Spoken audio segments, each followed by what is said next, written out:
very good morning to one and all. I'm Professor Sneha Kadian from Business School at Jindal, and I'm here for the presentation and hosting of the ceremony today. We have gathered here for the commencement lecture for the academic year 2024-25.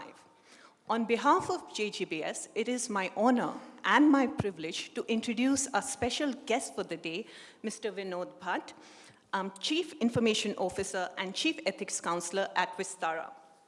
Ranked among the top global CXOs, a frequent industry speaker, an author, and a motivational leader, he's an award-winning technology and business leader with 31 years of industry experience. He has been relentlessly driving digital transformation and has been participating in a lot of industry and global dynamics operations. As Chief Information Officer at Vistara, he is responsible for three broad objectives: elevate customer experience, improve operational excellence, and enable digital transformation in the IT infrastructure and cybersecurity. He has worked in multiple geographies in various roles and has spent time building next-level leadership with belief in open-door policy. He has introduced several industry-first airline solutions as Vistara and has won 30+ industry awards for driving digital transformation. He has won the Knight of the Town Award from General Electric Information Services USA for exemplary performance. He is PMP and CSQA certified. He's passionate about health and fitness, CSR, and enjoys music in his free time. A very warm welcome to you, sir. We eagerly await to hear from you.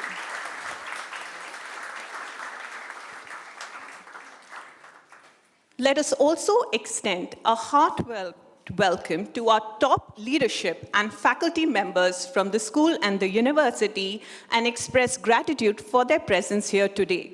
We are truly delighted to have amongst us some eminent personalities whose contributions and achievements have set exemplary standards in their respective fields. I'm also excited to welcome our students to the new academic year. Whether you are joining us for the first time or returning for continuing your journey with us, we are excited to have you here as part of our academic community. This year promises to be a year filled with opportunities for growth, learning, and discovery. As we embark on this new chapter together, we are here for a special lecture on leading with integrity, the cornerstone of leadership, the theme for today. Integrity is indeed the bedrock for effective leadership and organizational success. But what does integrity look like at JGBS and the wider OP Jindal Global University? Let us hear first from the person who has been scaling up efforts at our school to inculcate a learning process that reflects fairness and justice for all students, while at the same time providing creativity and imagination. Ladies and gentlemen, please join me in welcoming on stage Professor Dr. Mayank Dondial, Dean, Jindal Global Business School. Thank you very much, Sneha. A very good morning to all of you. Good morning. Can't hear you. Good morning.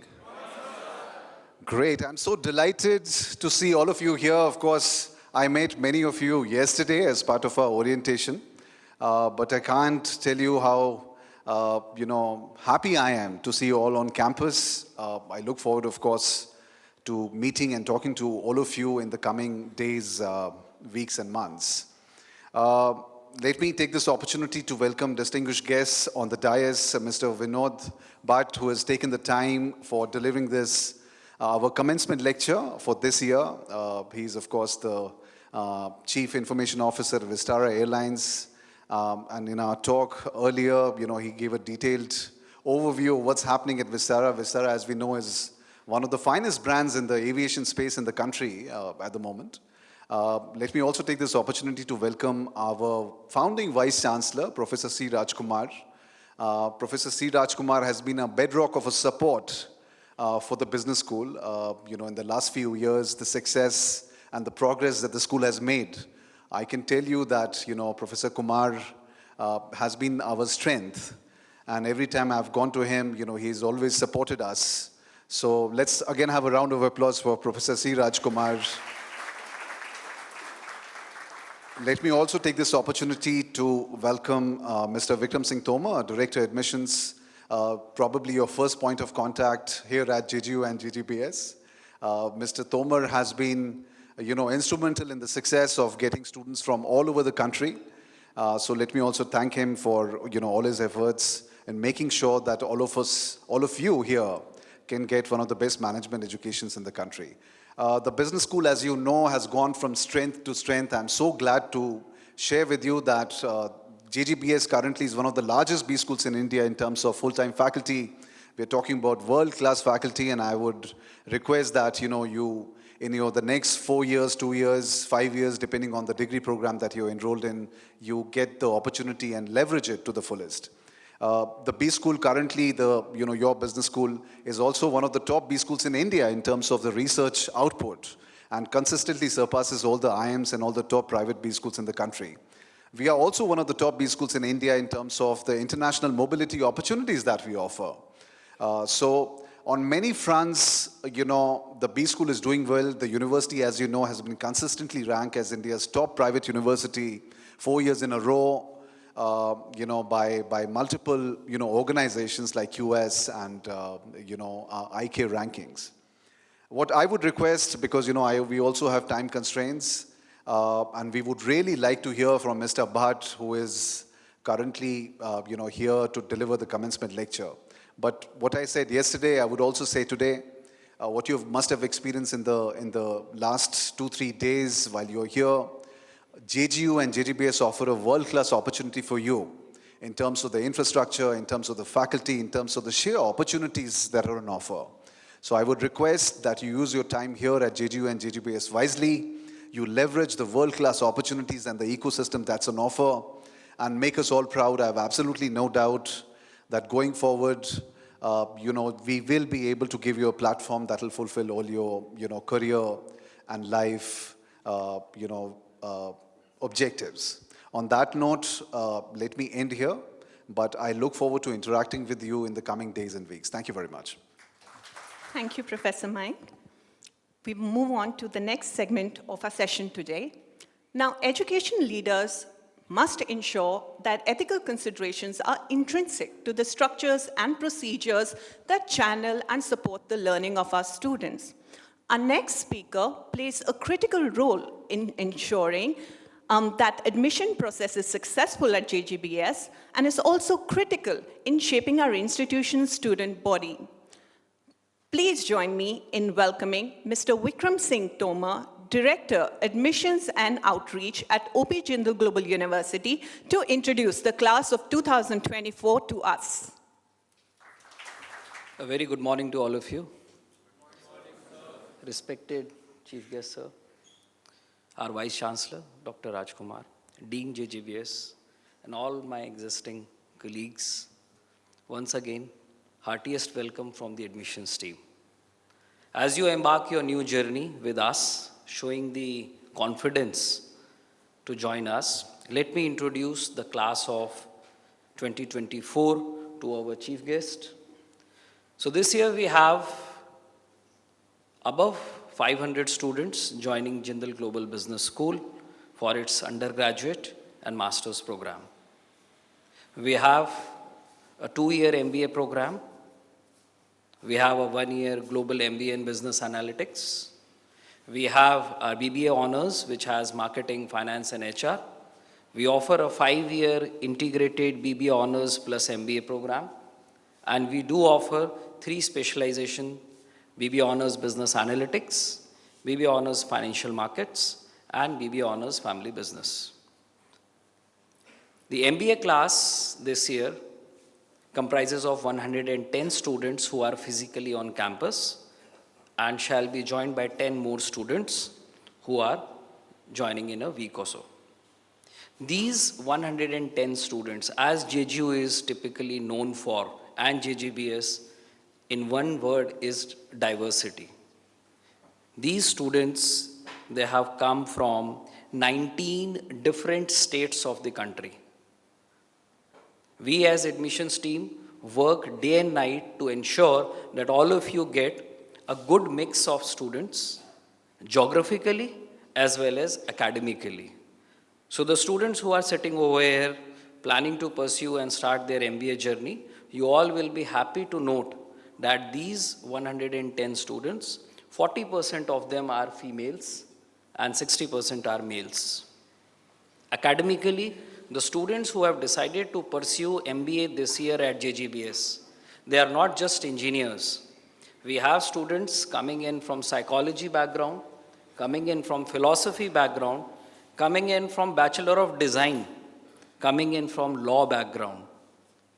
So you can imagine the next 2 years how different it is going to be when you guys are discussing about the business problems which happen in the real corporate world. We have students who have done their graduation from some of the notable institutions, and I am happy to state that the MBA class has joined us from institutions like NIT Jamshedpur, Lucknow University, University of Madras, Delhi University, IP University, Narsi Munji. Our own OP Jindal Global University graduates did join MBA this year. Savitribai Phule University from Pune, which again talks about the pan-India presence of some of the best private as well as government universities. Now, coming back to the undergraduate class, we have more than 400 students sitting and maybe outside also who are already a part of this 2020-24 cohort. Out of this, again, undergraduate class, 40% students are females and 60% are males. The class of 2024 undergraduate has surpassed the MBA because these students are coming from 24 different states of the country. And we have students from Nepal, UAE, and Botswana in southern Africa.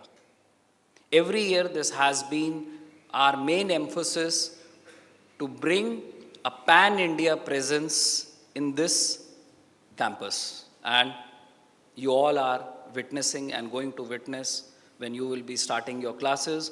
The person who may be sitting on left and right may be from Bangalore or maybe from Sikkim. So we do every efforts to give you a good diversity. Academically also, although JGU has a very different selection process because you will not find anywhere on the website that you need to have minimum these percentage of marks to apply. We follow a very holistic admission process. You all go through entrance exam followed by interview.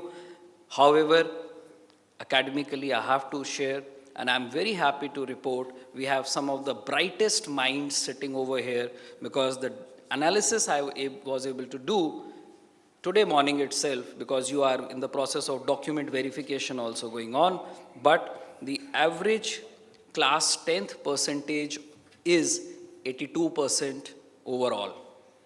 So we get every year, we are trying to go better and better, higher and higher, and of course, that has been a testimony.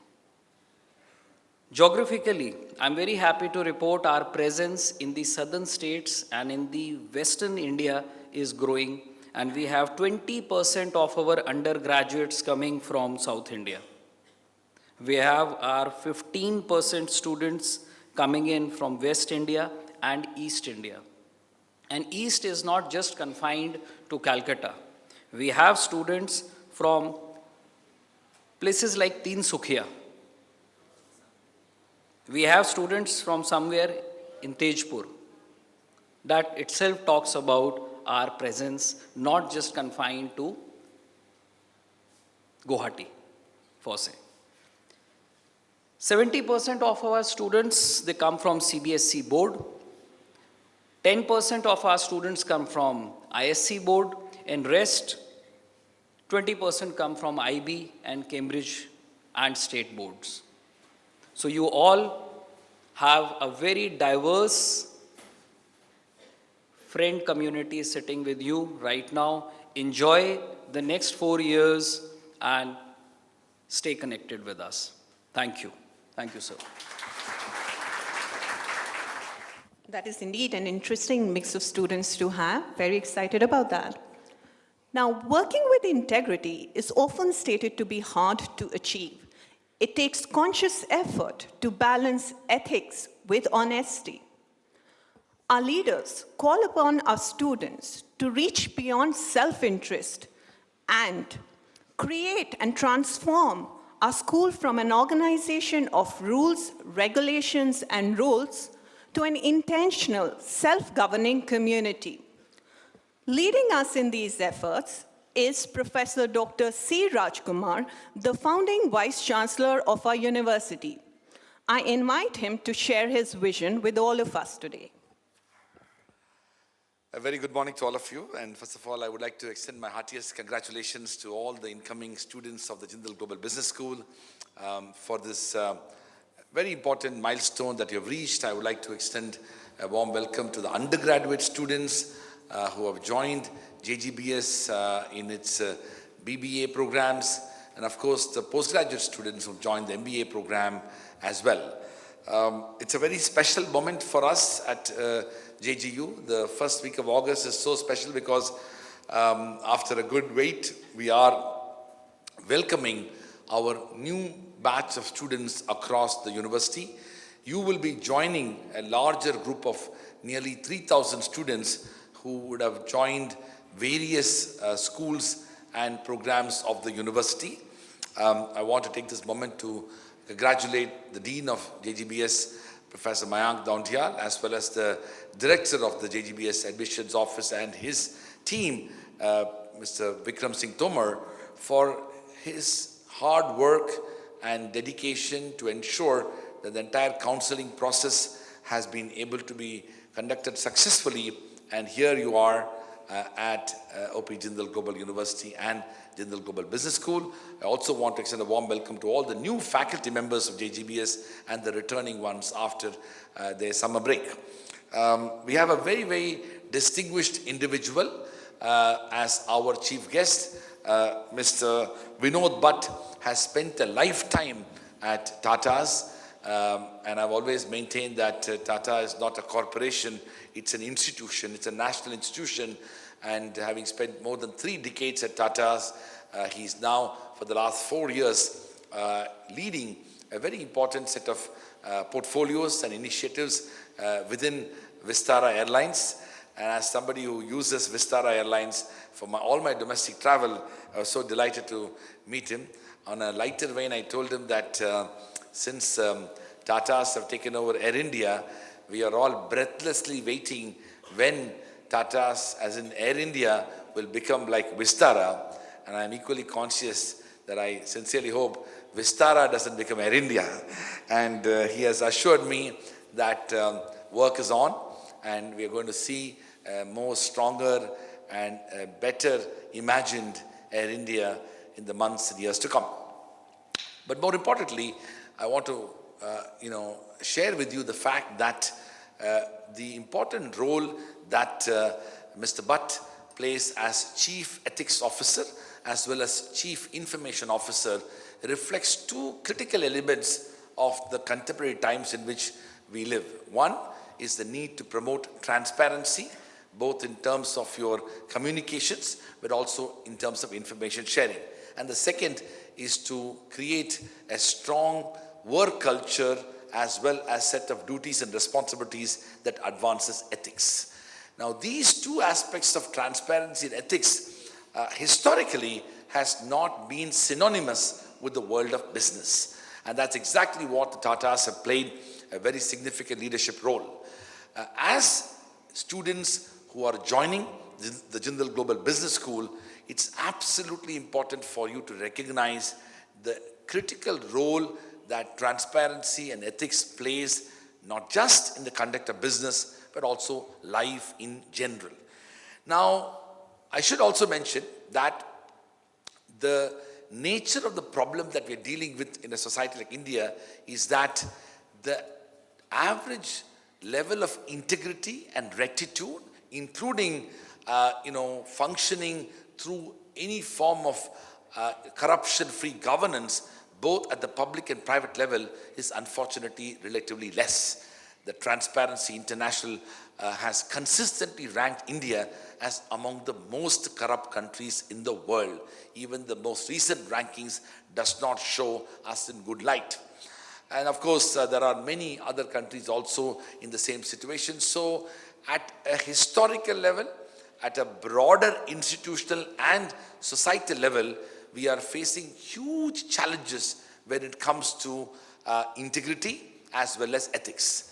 And so, in some ways, this particular problem at the national and societal level actually impacts even more significantly when it comes to businesses as well.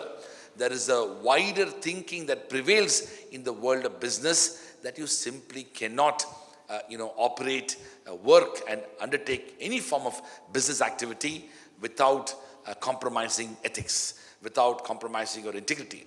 And I must say that many corporations have actually proven that wrong, including the one that Mr. Bhatt belongs to. But at the larger level, one cannot escape but be conscious of this challenge that the world is facing, the business world is facing, and of course, the society is facing too. And you are also entering into the world of business and management education at a time when ESG as in environmental and social and governance factors are increasingly shaping the future of business as well. What was initially seen as corporate social responsibility with a view to recognizing the role of responsible business as a part of business activity has now transcended into changing the very culture of business. Issues relating to environmental standards, but also sustainable development goals and the need to protect the planet and to address the larger challenges of climate change is not only confined to policymakers and government agencies, but also institutions as well as corporations and business enterprises. So as you look at the future, I want you to become conscious of these aspects of business. You will be increasingly working in a world where environmental standards are going to matter more. You will be increasingly inheriting a business system where you will be conscious of climate change. Whatever happened in the last, say, 3-4 days in Wayanad in Kerala is going to be seen across India and other parts of the world. Dramatic changes are happening in the planetary cycle and the kind of impact and a deleterious impact on the environment. By the way, this is going to have a significant adverse impact on the business itself.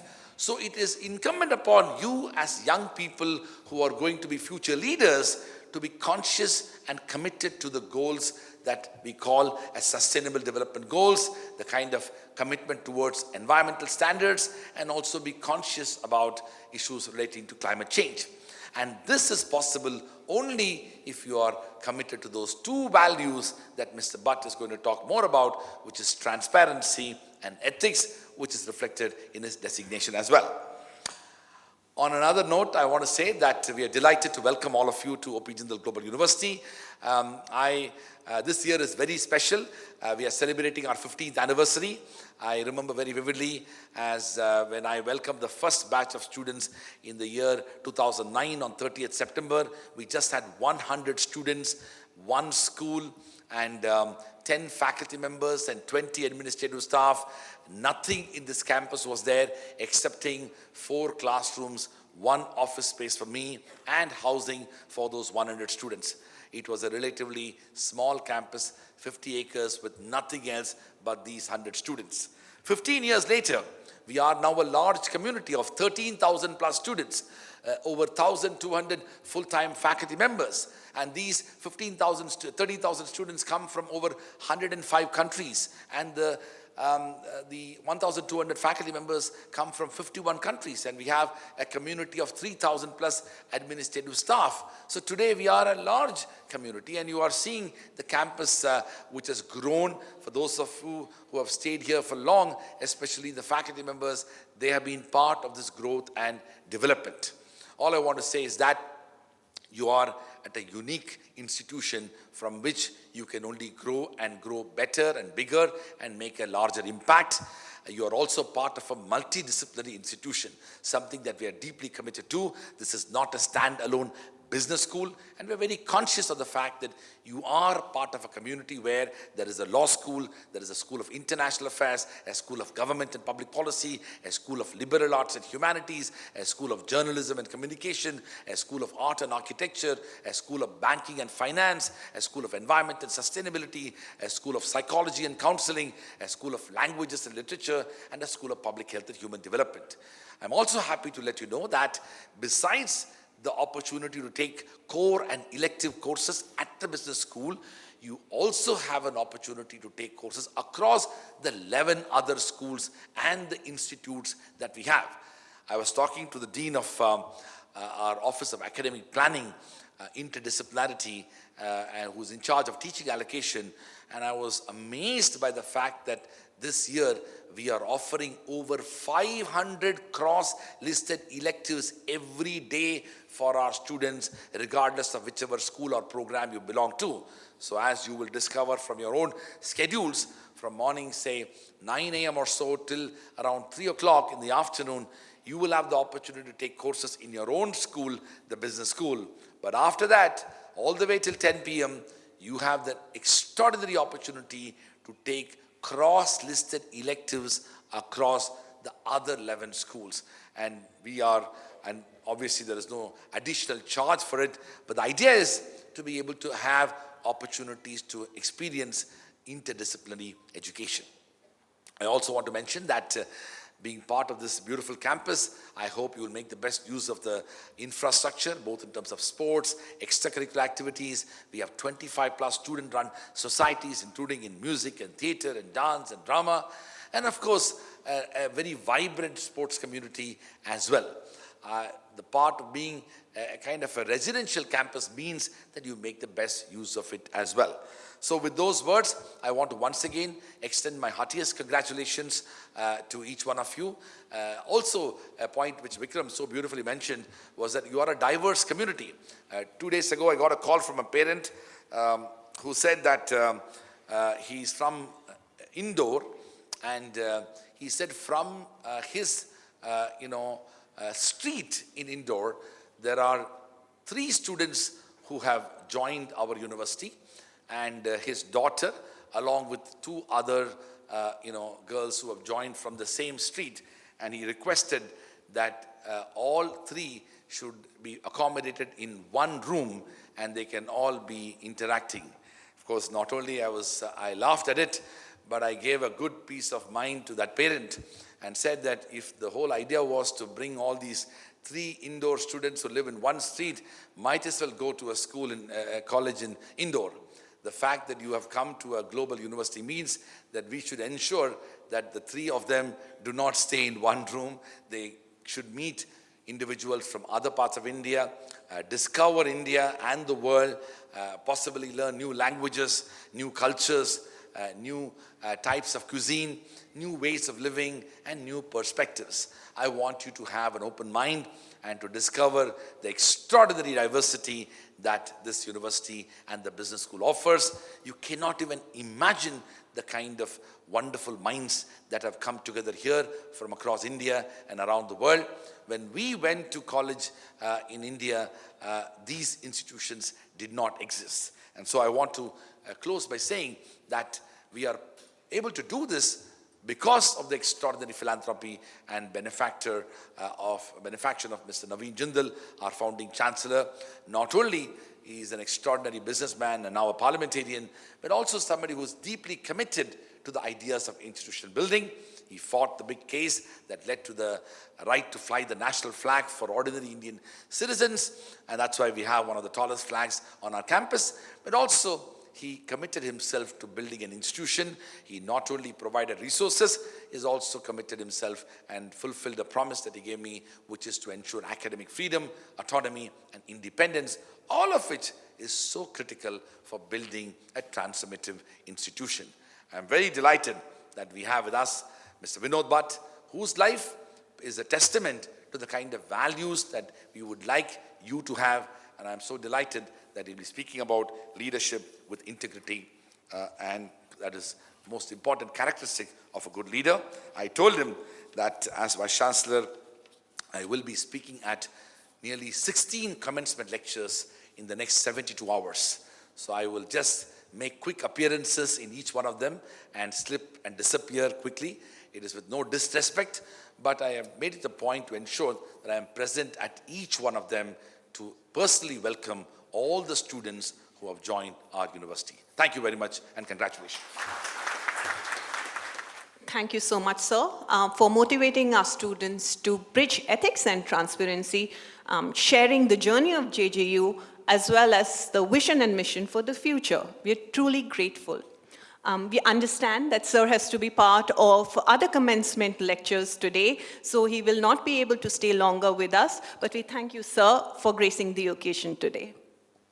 Okay. At this opportune moment, I'm delighted to announce that we are all set for the first distinguished lecture of the academic year. Practicing conscious leadership and leading by example, I now invite Mr. Vinod Bhatt to come and share his thoughts on his value-based approach to leadership that can take one to the top of their entrepreneurial game. Now I can say good afternoon. So it's a privilege, it's an honor to be here. And I want to thank the leadership of OP Jindal University, especially Jindal Global Business School. First time for me to be in the campus. So very wonderful campus, very great facility. But I have been given a topic which you may feel a little boring. So how do you make it interesting for you? And how do you take it forward as you are starting this journey of your management career, including your academics? So let's start with, we call it leadership circles. Let's make it interesting, okay? So when you say leadership circles, what does come to your mind first? You want to be a leader, right? You first think about yourself. I as a person. So before we go to the integrity, before we go to the ethics, let's understand I as a person. And then the second one is you will graduate. You will see what the leader will come out of you. So my whole talk will be focused on only two aspects. Me as a person and where I want to be. Now the question is how I want to be there and what are the options available for me.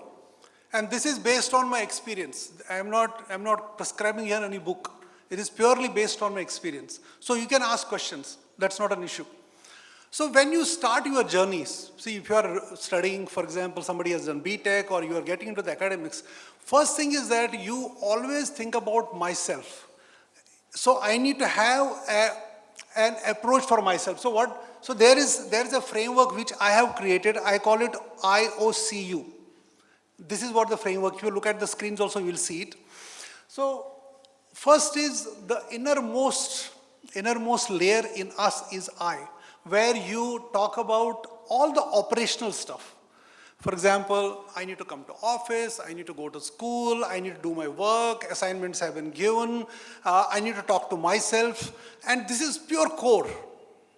This is a pure core of myself, right? This is the one layer which is absolutely within me. Then I have the other layer, which is the next layer, which is the others, when I talk to my friends. So the other me comes into the picture and start interacting. Oh, is he my friend? Should I make friendship with him or her? Should I basically, will he be useful? Will she not be useful? So you start developing and communication, you start developing, quote unquote, and not a leadership, I would say, but a way to communicate. And everyone has it. Then once you start developing, you go to the third circle, we call it company or industry. Now you are going, for example, this is for you, OP Jindal Global Business School is an institute for you. So you are not only talking to your friends, you are also talking to your faculty, you are also talking to the wider industry. For example, you want to get into management. You want to understand that better, right? That's the third one. And the last one is your universe, which is completely, which is beyond that. So these are the 4 layers of zones which everyone operates in. And when you look at yourself, you will be thinking, oh, where does this leadership, where does we call it soul of leadership come in? It basically, if you look at the picture, it's not very clear here, but there are many in you. And the question is, which part of you carry with yourself? So which part of you carry with yourself? So when you interact with someone, how much of me gets exposed? How much of me gets exhibited? How much of I communicate? So this is a profile for a framework for us as a person. So, and you can actually go to your drawing board and look at it and profile yourself. What I have done and what I have not done, right? And the soul of leadership is I, because there is where the ethics and the integrity lives. Of course, when you interact with others, but the soul is there. So if you do not have the attribute in your own soul, you will be finding it challenging to embrace integrity. You will be finding it challenging to embrace the ethics principles. So you need to really, really understand that very, very well. So that is the one aspect which I thought I should make it clear, that I as a person, why do I operate, which part of me gets basically exhibited in front of the others. And you will have it. The more you refine it, the more you make it better. And in fact, I have given a very simple Excel sheet for people to examine, monitor and measure themselves. And every quarter they do that. And it can be, when you say internal, it's not only that, what does internal means? Is it that I need to do things differently? Yes. It's also your planning. It's also your organizing. It's also, I think Sir talked about that there are a lot of elective courses available.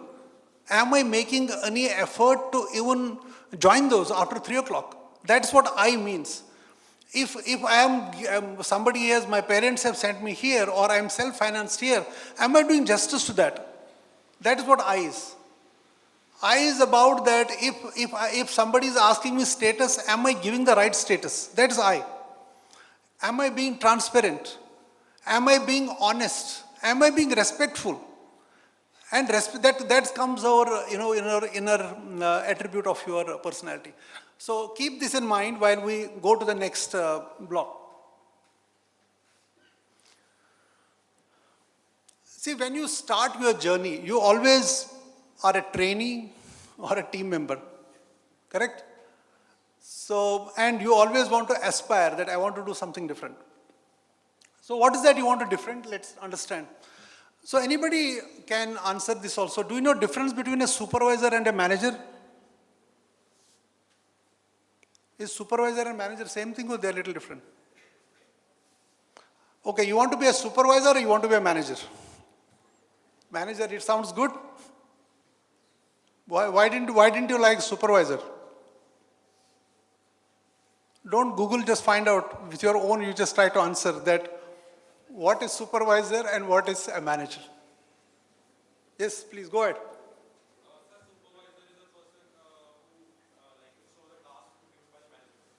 Given by the manager.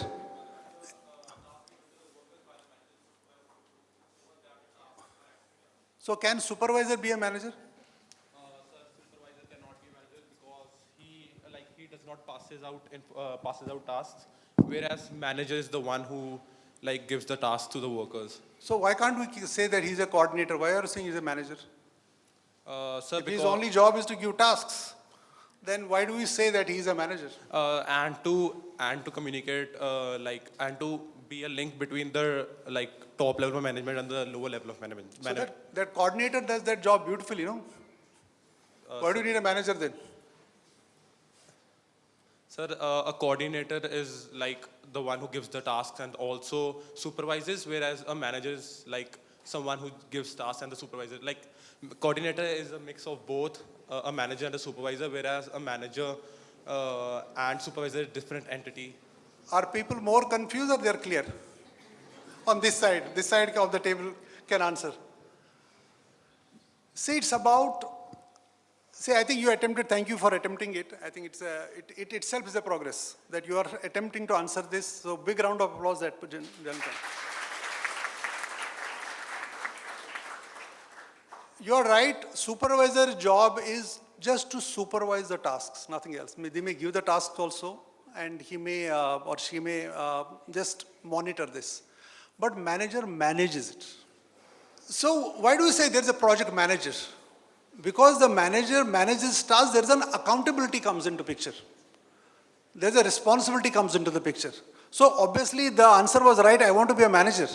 Because once you have accountability, once you have responsibility, once you show the status, what is going on, you can identify the risks, you identify the action items, so you want to be a manager. But this is what you want to be. What is a leader then? If the job of a manager was to manage everything, then there is no need for a leader anymore, no? Is this leader one more word in the industry just like that? Yes, you want to? Anybody wants to give it a shot? So, a manager follows the rule and a leader just focuses on the vision statement of a firm. That's the basic difference. Okay, I think it's a good answer. So, leader thinks beyond your current state. Leader creates the strategy, leader creates the vision. So, absolutely. So, you want to eventually be a leader. So, I think that's the right answer. So, if you want to really progress now from a typical team member to a manager to a leader, so there are multiple ways of doing it, right? So, the progression can be, based on, I'll come to what that leader means.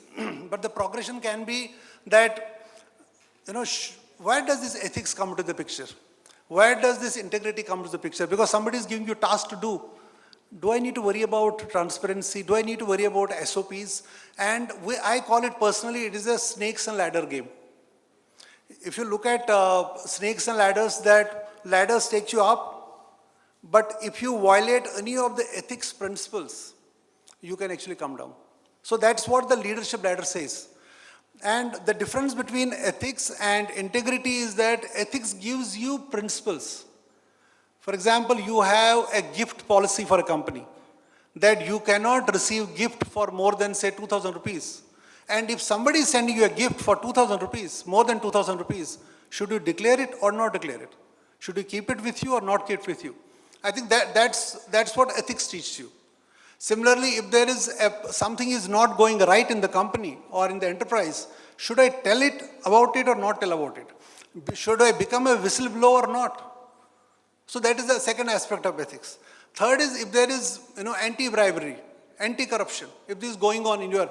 So while you want to progress in the whole ecosystem, you want to go up, but these things are going to haunt you or you are going to face these things. And how do you make the right choices? So that you don't get caught while you are working hard. It's also important that you understand that ecosystem very well. It's very important. Okay, so let's focus on when you talk about leading with integrity, what it really means. Let's go to the core topic, okay? So the first L, I will go with what L means here. See, leading with example. Leading by example is that a leader who has strong ethical and integrity standards, that those leaders always lead by example. I will here probably illustrate with some examples what it means. We were working in our company and, we needed to do a certification called CSQA, Certified Software Quality Analyst Certification. So it was little bit detailed, that you had to go through this course. It is conducted by US-based agency. And all of us were at that time, part of a leadership, but we had a strong leader on our head. So we're always telling that leader that, I think we're not getting time because it needs 3 weeks of studies. And we can't, it's very difficult for us to do and we're not compliant actually. And after 3 weeks, we see when we enter his office, we see a certificate in his office. He himself has done it. Boss, who was 100 times busier than us, he managed to study it, he passed the exam, showed the certificate, and next time when we entered the office, what happened? Did we have courage to tell him we don't have time? No, because he led with the example. And I carry forward personally that example because after that there was, I don't know if you know, PMP is a certification, Project Management Professional Certification. So I asked my team to do it. And I was in US that time. I was in Rhode Island near New York. So my team said that, sir, we can't do it. We don't have time. We don't have time to do it. And you know what? I did the same thing what my bosses had done. I did PMP myself. I did PMP myself in those 6 weeks and kept the same certificate in my office in US. And my team picked up from there. So it says what the lead by example means. I think that is one example. Second is also that sometimes you have a situation that you have to jump into the fire. You have to jump into the situation. You should not be hesitant. That's again a lead by example situation. So we had a situation that one of the largest pharmacy chains in US, we had to roll out a solution. And for that, we had to literally be in the store the whole night. When the customers will come the next day morning, you actually will see what is the feedback of the customers. And normally we used to send our teams. But as leaders, we also had to do the same thing. We actually slept literally there and waited for those customers. And that the reason why I'm saying it, that if you have to take your team along, you have to lead by example. Same thing about, I think, transparency. Mr. Rajkumar talked about transparency. Transparency is a very difficult subject because you need to be transparent, but what information you can share at what level. I think that is the call as a leader you need to take. You cannot be sharing, for example, budget-related information to the whole world. That may not happen. So leading by transparency very important. Same thing if you have to lead by positivity. See, many times when you see a problem, everybody say, "Oh, boss, this is very difficult. I can't do this." And you will see more and more people joining that. No, I also feel today is raining, people won't reach here, there is crisis, there's a lot of things are happening. But my mantra is that there are 99 reasons for not doing a thing. You find one reason which will make it happen. And it works. Once you have that philosophy, once you have that, so you spread a lot of positivity. You actually take people along. I think and when you do that in an ethical way, when you be exactly what you are, and when nobody is watching you. Ethics is that when nobody is watching you, you're still following the SOPs. Integrity is when nobody is watching you, you're still following that. And that's what your team members see it. They see it that, I think my boss is really having the strong ethical standards, and they follow it and they propagate. And that's how the Tatas have built their brand. Why people are sticking to the Tata's brand for so long. It looks very different that you are sticking to but you feel that you're part of the family where the SOPs, the processes, we have got something called Tata Code of Conduct, TCOC, and also Tata Business Excellence Model, where every company operates under that. And every company has policies to grow on that. And any violation can be anonymously reported and investigated. So at the end of the day, what do you want? You want peaceful sleep, peaceful life, which doesn't have anything which is violating any of those ethical standards. I think that Tata's helps you to do that. There are many companies doing it, but I am only sharing it from my experience, what it really means. See, there is one more topic, Apuk. I think this is a very good example I saw here today was the diversity. Because you cannot have a leadership without diversity. That means the right mix of people in your teams. When you grow also in your organizations, I think it starts from academics is fantastic. I think the examples Mr. Rajkumar shared was really good, that you are here to mix up. You are here to learn from others. And everyone has their pluses. Everyone has their areas of improvements. When you together come, you make a difference, right? I think that same is true in the leadership also. You want to have a diverse set of team. But there is one more term called inclusion. You can have a diverse team, but if you don't take inputs from the diverse team, it doesn't make sense. So diversity and inclusion goes hand in hand when L as a leader think about it. So if you are leading a team tomorrow, you can have a diverse team, but you are not taking any inputs. So you are not doing justice to the ethics and integrity, principles which you have undertaken. Second is about you have to exhibit that behavior, ethical behavior. And you have to also have a very calm temperament. Because you cannot, see in your role, once you grow in the organizations, once you go in your career, there will be a lot of people throwing a lot of data at you. Sir, इसने मेरा काम नहीं किया, sir, he is complaining, sir, ये बंदा सही नहीं है, ये, and the moment you say, oh, इसने ऐसा किया, then you want to make a quick decision based on that, that's not right. Because it may be, create bias, it may be an injustice to the other person that you need to assess. So calm temperament as part of the leading with integrity is very important, because you want to make decisions based on data, based on what is right and what is not biased. So once you exhibit your ethical behavior, you need to have your temperament plays extremely important role. See, in leadership, we say that ask questions. See, many times you are in this campus. If you have questions, please ask.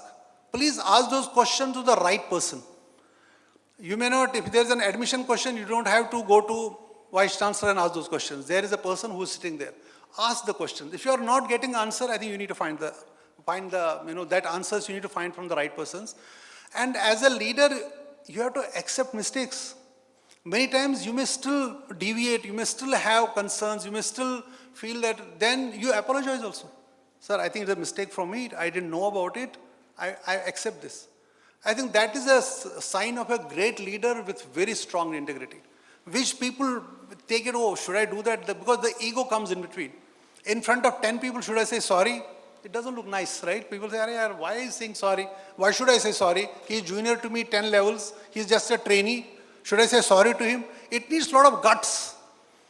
Lot of guts to say sorry to a junior person, a trainee, if that mistake has happened by a leader. And that if you exhibit that behavior, you will be a lot more respected, your teams will be one, and you can actually spread that culture within your organization. We say ability to take people along, we'll talk about that later. And you should drive the change. See, as a leaders, when you grow in the organizations, please do not accept status quo. Fundamentally. I'm not saying that on everything you have to say that I don't accept this. No. I'm saying that understand it. If there is a better way to do it, bring that best practice. Bring that innovation. Today, innovation through technology, through the business, through the processes is happening everywhere. And the good news is that there is no age bar. We had a trainee in Minneapolis, US, who came up with an idea that we can save $10 million for the customer. He was just a trainee, less than 1 year old in the organization. And he said that, sir, I have an idea, but I will only discuss with the president of the company. Look at the guts. I want to discuss with the president of the company because you will not get it. If I tell you, you will not get it. And the person got an invite, meeting with the president, he got a special award, and what he said was correct. He was able to save more than $10 million. That was the idea he was talking about. He did not accept status quo. He was given a normal job. He did that job for 3 months. After that, he said there is a better way to do it. I think they are wasting energy, they are wasting resources. And he came back. Same thing is true for your field also. You should not feel that, oh, I don't have that opportunity, my branch is not very good, my campus is not good, I should have been in heart of Gurgaon, heart of Delhi. Today everything is connected. Everything is digital. Its only limitation is you. Rest is, see, when we studied, there was no internet. We could not ask a single question to Google. Today you can ask any question. So the only thing is you need to just organize yourself based on IOC framework and see that I need to progress, I need to make a difference. So this exhibiting that behavior is very important. See, we also look at it is purely from the Tata's point of view that giving back to the society. And probably part of that is why I'm standing here. I'm standing here because whatever little experience I have got, I really want to share with you. And if there is anything you can learn, I'll be very happy. So giving back to the society, not only from time perspective, but also helping the sustainability cause, helping the reduction in carbon footprint, helping the society at large. So that should be also a trait of a leader who has a strong integrity, who has a strong ethics, background. And leaders, I have seen many leaders, who have big cabins And if you have to reach a leader, no, you have to at least cross 2-3 secretaries, not one. And then you say, boss, you feel that should I go to that person, not to go to that person? Should I discuss, not discuss? Because there's so many protocols followed. But a lot of good companies have an open door policy. They believe in that everyone should be reachable. And in fact, a lot of CEOs, they sit in the main hall. You pass, there's a CEO sitting, and there's a trainee sitting just next, probably 6 feet away. So they want to completely, make the organization flat so that you are reachable. Look at the trait, reachable. A leader has to be reachable. And leader has to treat everyone with respect. No matter how, how the other person actually talks to you, but you need to always treat the person with respect. And you need to take the responsibility also.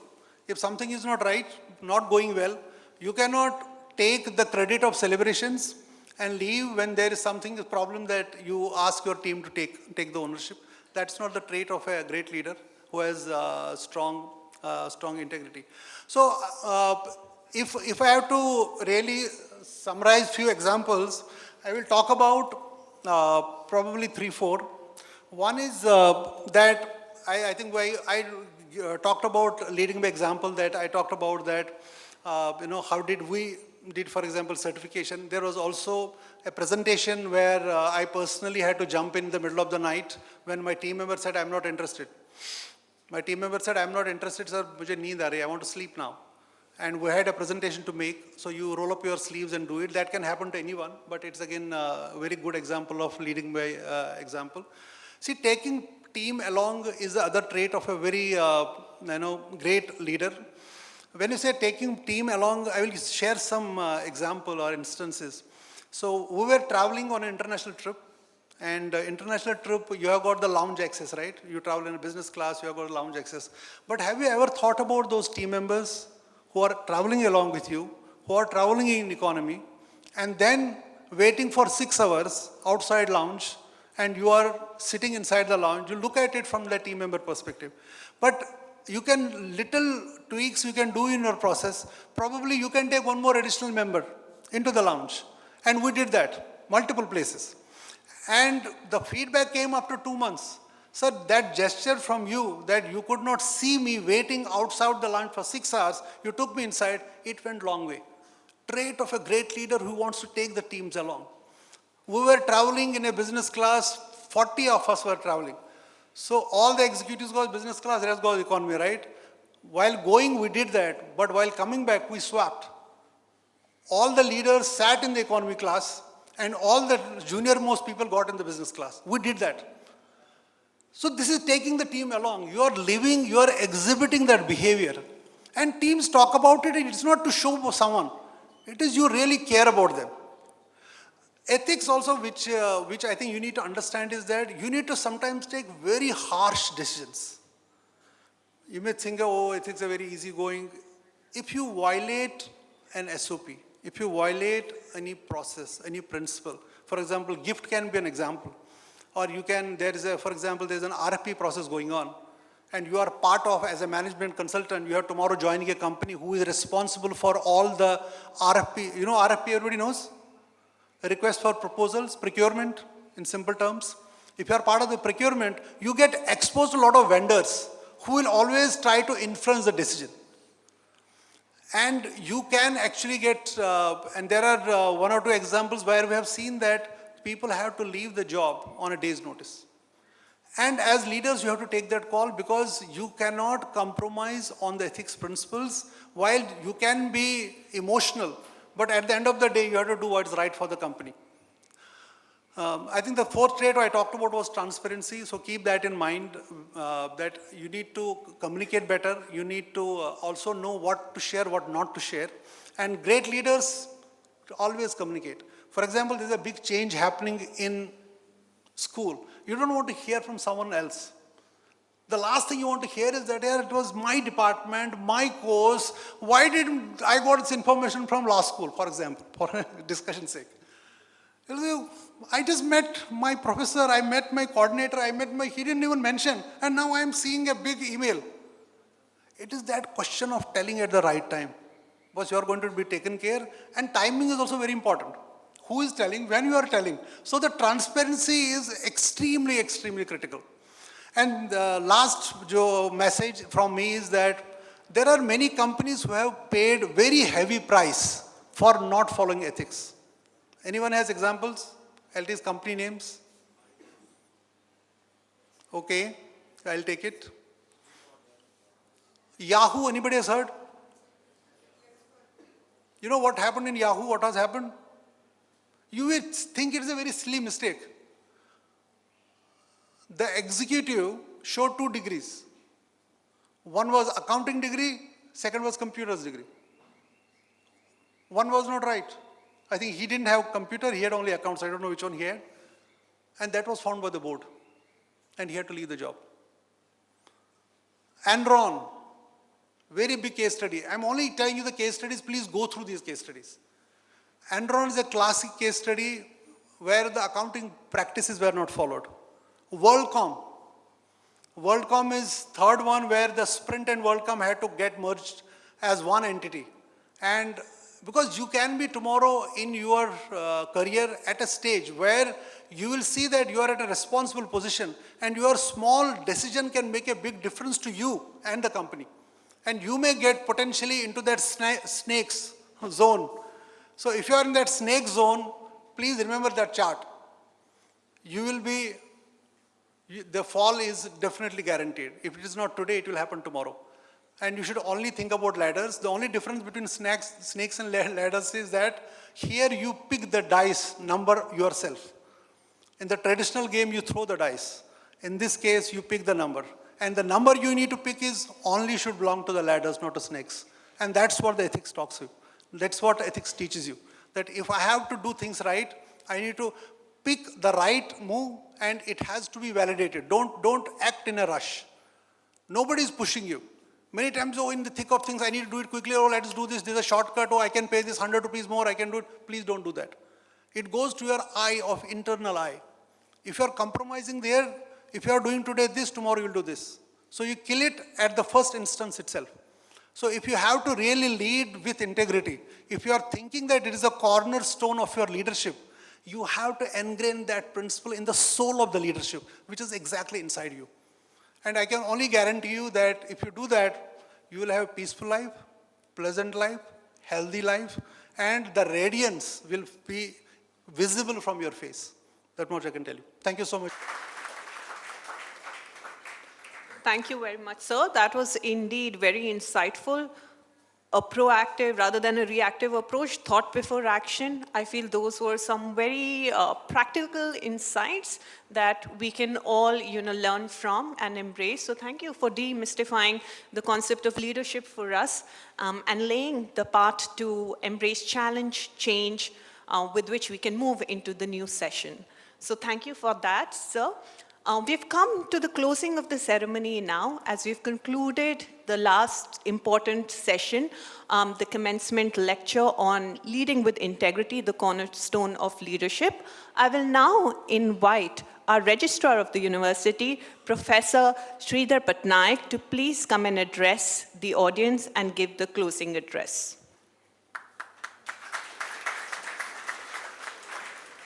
Thank you very much, Dr. Sneha, and a very good afternoon to everyone. I have great pleasure in joining our Vice Chancellor and the Dean of the Business School and the community of the university, the larger community, in welcoming each one of you to the Jindal Global Business School. And we are also glad that we have with us a distinguished person, Dr. Vinod Bhatt, who joined us to address all of us.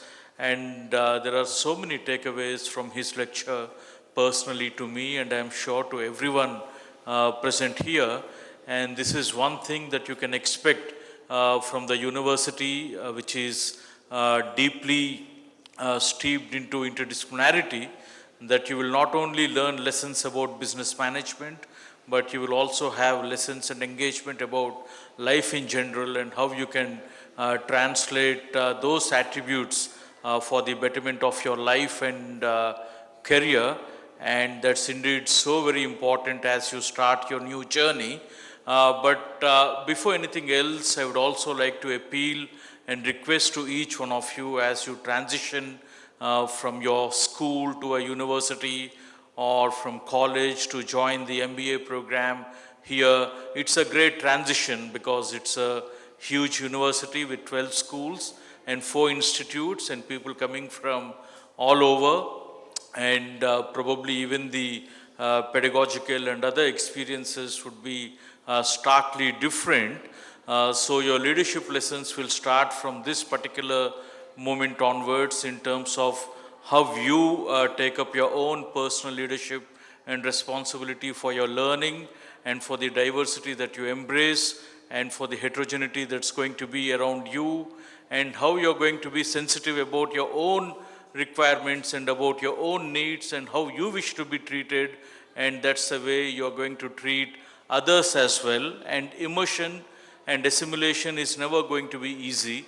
There are going to be some anxious moments, and that is the nature of life. So take it easy as you are adjusting to the new academic, social and cultural settings, and you will have the fullest support from the dean of the school and his entire team comprising of faculty members and administrative staff members, and you will also have the fullest support from various other offices of the university, be it for your academic support, your co-curricular and even your extracurricular support, and even most important, it's going to be like seesaw in terms of how you manage your health and your other academic and social commitments, and you will have the fullest support even from the health center and the wellness center. You just need to ask whenever you are in any sort of trouble or concern, and don't hesitate to speak out and to meet your friends and your peers and people around you, so that your journey over here becomes all the more engaging, fruitful. And just do not focus only on the grades, but focus on the experiences that this university can offer through its business school and even other schools of the university. And the best example that I could give you at this particular moment, we are not only joined by faculty members from the Jindal Global Business School, but we also have with us the Dean of the Jindal School of Government and Public Policy. So this itself is a testament to the fact that collaboration, partnership and interdisciplinarity is the key as you study business management in its varied forms at the business school. So do not get into silos, and I wish you all a very good time here academically and otherwise, but ensure that you follow the university regulations at all times, be it academic or discipline or whatever, because we do have zero tolerance for many matters. While you have the fullest support from my office and every other office of the university, but ensure that you are not going to fall into a trap and get under any kind of an undue peer pressure. That's also is a challenge for your personal leadership. So I wish you all the very best, and I thank the speaker for taking out time, and I thank the Dean of Business School and his team for organizing this wonderful event. And most importantly, I could see student volunteers around who have been working tirelessly and who ensured that you also have a good orientation program in terms of the buddy project. And those are also lessons in leadership and for leadership. And we are grateful to all the student volunteers as well. Thank you so much.